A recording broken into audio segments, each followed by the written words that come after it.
கடாயில் 4 கப் தண்ணி எடுத்துருக்கேன். இதோட பிரியாணி இலை, பட்டை, கிராம்பு, ஏலக்காய், கொஞ்சம் நெய், இதோட கொஞ்சம் கேசரி கலர்.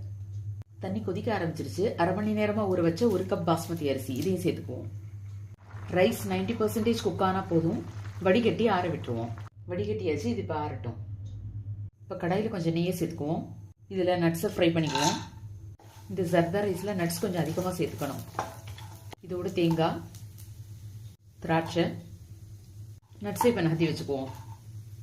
இப்போ இதே கடாயில் இன்னும் கொஞ்சம் நெய், 3/4 கப் சர்க்கரை, 1/4 கப் தண்ணி, கொஞ்சம் ரோஸ் வாட்டர். இந்த ரைஸை இதோட சேர்த்துக்குவோம். இதோட ஃப்ரை பண்ண இந்த நட்ஸையும் சேர்த்துக்குவோம். 10 நிமிஷம் மூடி போட்டு தமுக்கு விடுவோம். அருமையான சுவையோட ஜர்தா ரைஸ் ரெடி.